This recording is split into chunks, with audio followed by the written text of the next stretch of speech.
السلام علیکم ورحمۃ اللہ وبرکاتہ۔ سوال یہ ہے کہ گستاخ رسول کی سزا تو ہے قتل، یہ تو بات واضح ہے، اور یہ قرآن سے بھی ثابت ہے اور حدیث سے بھی ثابت ہے۔ تو کیا نبی کریم صلی اللہ علیہ وسلم کے عہد مبارک میں گستاخ تھے، اور ان گستاخوں کو اللہ کے نبی نے کتنی سزا دی ہے؟ کیا ان کو سزا دے دی ہے یا ان کو معاف کر دیا ہے؟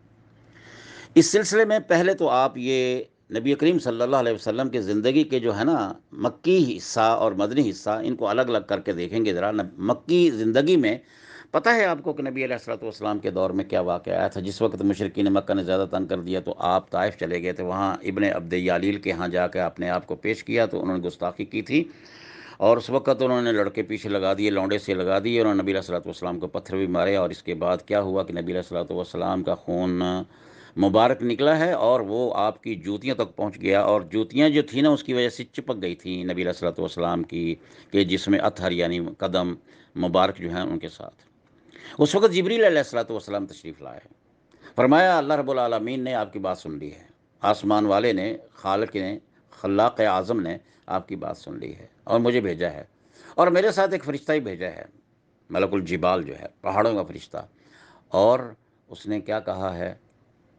پیغام دے رہا ہے آپ کو، یا رسول اللہ آپ کی آسمانوں پر بات سن گئی ہے، ان لوگوں کی بات سن لی گئی ہے، سنی گئی ہے ان کی بات، اور وہ بہت ہی گستاخانہ بات ہے، عمل جو ہے وہ بھی ان کا گستاخانہ تھا، آپ کی انہوں نے کی ہے توہین، مجھے حکم دے دیجئے، آپ اجازت فرمائیے میں ان دونوں پہاڑوں کو ملا کر، جن کے درمیان یہ طائف بستی ہے آباد،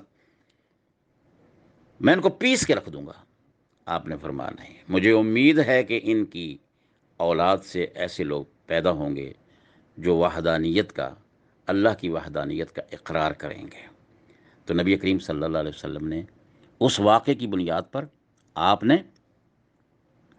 ان کی گستاخی کی بنیاد پر گویا آپ نے ان کو معاف کر دیا ہے۔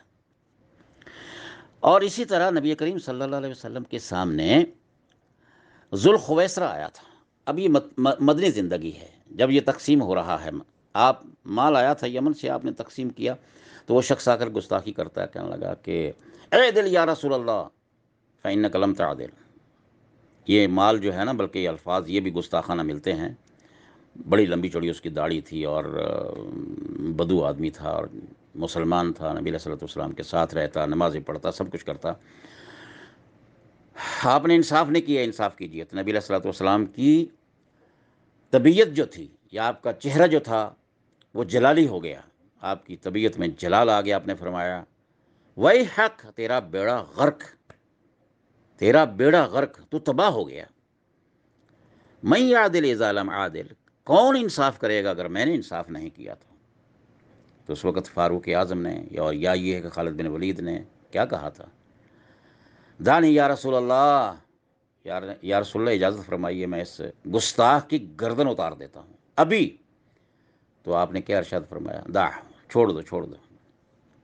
اور اس طرح اس کے بعد، کیونکہ آپ نے فرمایا کہ جب وہ جانے لگا نا تو نبی علیہ الصلوۃ والسلام نے فرمایا یہ، لیکن یہ یاد رکھو اس کی نسل سے، یعنی اس کی ذہنی نسل سے اس کی روحانی اولاد پیدا ہوگی، وہ اسی قسم کے گستاخ ہوں گے، وہ قرآن سے بھی مذاق کریں گے، حدیث سے بھی مذاق کریں گے، علماء سے بھی مذاق کریں گے، استہزاء اڑائیں گے، شریعت اسلامیہ کا بھی کریں گے، اور ان کے بچے آج بھی موجود ہیں جن کو ہم خوارج کہتے ہیں۔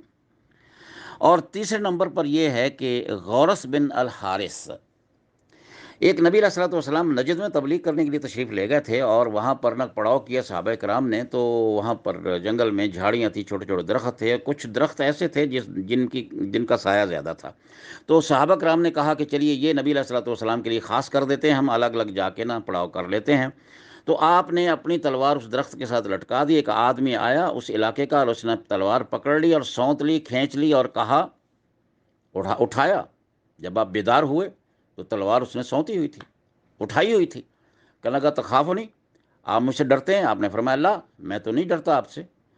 تو کہا کہ میں یمنعک منی، کون بچائے گا آج آپ کو مجھ سے؟ آپ نے 3 مرتبہ ارشاد فرمایا اللہ اللہ اللہ۔ وہ شخص پر لرزہ طاری ہوا، ہاتھ کانپ گیا اور تلوار گر گئی، اور نبی صلی اللہ علیہ وسلم نے تلوار اٹھائی اور فرمایا کیا خیال ہے اب؟ تو کہنے لگا کن خیر آخذ ہی، یعنی اس کا ترجمہ یہ ہے کہ معاف کر دو، آپ اچھے آدمی ہیں۔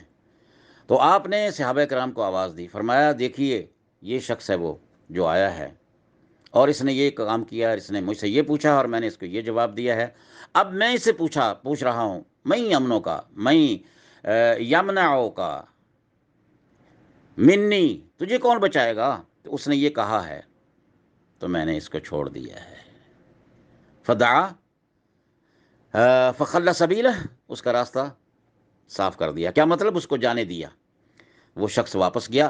نہ، نبی علیہ الصلوۃ والسلام نے پوچھا جس وقت تلوار آپ کے ہاتھ میں تھی اور وہ سامنے تھا، اور پوچھا کہ اتشہد ان لا الہ الا اللہ، کہنے لگا لا، انی رسول اللہ، کہنے لگا لا، لیکن میں آپ سے وعدہ کرتا ہوں، میں مسلمان تو نہیں ہوتا، میں اللہ کی توحید کا اقرار نہیں کرتا، نہ آپ کی رسالت کا اقرار کرتا ہوں، لیکن میں آپ سے وعدہ کرتا ہوں کہ آج کے بعد میں آپ سے لڑائی نہیں کروں گا اور نہ اس قوم کے اندر شامل ہوں گا جس نے لڑائی کی۔ اور اس طرح دیکھیے عبداللہ ابن ابی نے کتنی گستاخیاں کی ہیں، بڑے بڑے اس نے زیادتیاں کی ہیں۔ سیدہ عائشہ پر الزام لگانے والا کون ہے؟ صحابہ کرام نے عرض کیا، بلکہ اس کے بیٹے نے کہا یا رسول اللہ اگر آپ اجازت فرمائیں تو یہ مدینہ منورہ میں داخل نہیں ہوگا، میں اس کا سر کاٹ کے آپ کے قدموں میں حاضر کر دوں گا۔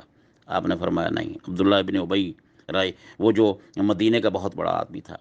اس طرح یہودیوں نے نبی علیہ الصلوۃ والسلام کے ساتھ بڑی گستاخی کی۔ وعدہ کرنے کے بعد جو ان کا ایک ایگریمنٹ تھا، پیس جو تھا ایگریمنٹ ان کے ساتھ کیا ہوا، اس کی انہوں نے اس کو توڑا بھی اور اس کے ساتھ گستاخی بھی کی۔ آپ نے ان کو بھی معاف کیا تا وقت ہے کہ حکم الہی آ گیا کہ ان کے ساتھ یہ سلوک کرو۔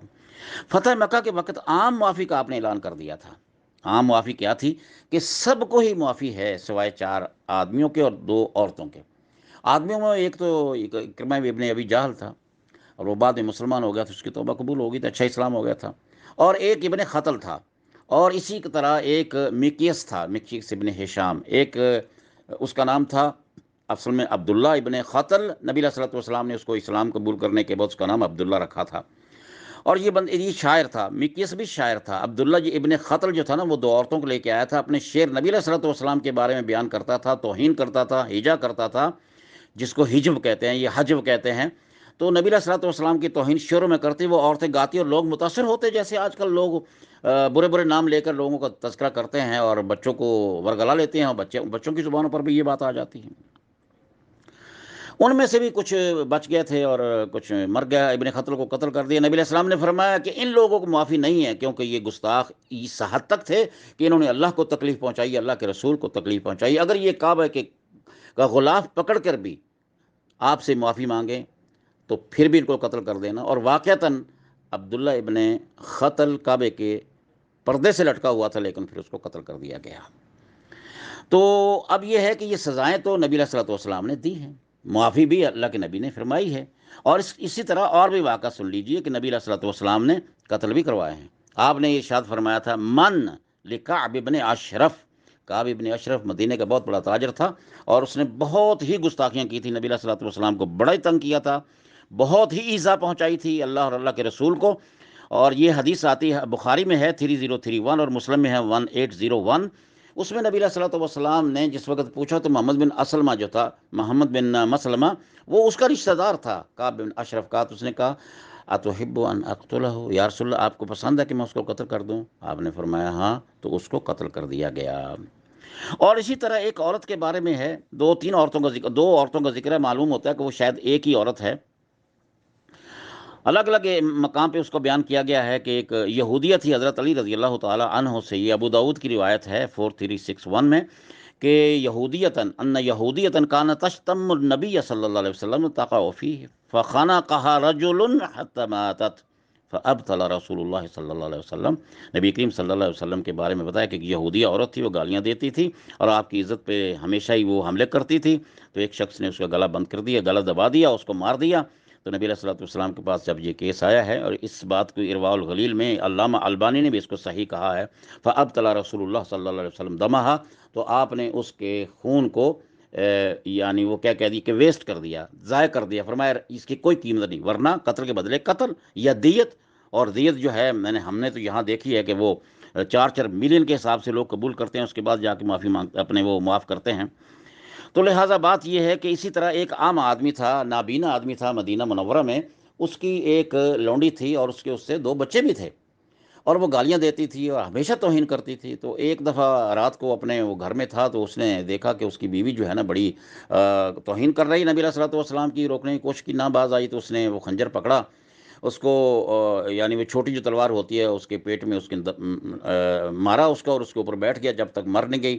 اور اس کے بعد پتہ چلا کہ ایک عورت کو مار دیا گیا ہے، تو آپ نے فرمایا کہ بھائی کس نے یہ کام کیا ہے؟ صبح کے وقت جب خبر آئی ہے میں اس کا ذمہ دار ہوں، بتا دیجئے کون قاتل ہے۔ تو ایک نابینا آدمی لڑکھڑاتے ہوئے آگے اور آ کے آپ کے سامنے بیٹھ کے کہنے لگا، یا رسول اللہ صلی اللہ علیہ وسلم، میری لونڈی ہے، مجھے بڑی پیاری تھی، بہت ہی اس سے پیار کرتی تھی مجھ سے، اور بڑی وہ خوبصورت ہے، جیسا بھی اس نے بیان کیا، اور اس سے میرے 2 پھول جیسے بچے بھی ہیں، لیکن وہ آپ کی عزت پر حرف لاتی تھی، ہمیشہ گالیاں دیتی تھی، توہین کرتی تھی، منع کرتا تھا، نہیں باز آتی تھی، رات بھی اس نے ایسا کیا، میں نے کر دیا۔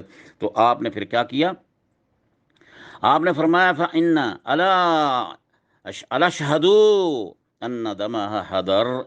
علامہ البانی نے ابو داؤد میں 3655 حدیث نمبر جو ہے اس میں فرمایا کہ اس کا خون بیکار ہے، اس کے خون کی کوئی قیمت نہیں ہے۔ گویا گستاخوں کو آپ نے سزا بھی دی ہے، گستاخوں کو آپ نے معاف بھی کیا ہے، نتیجتاً کیا ہے؟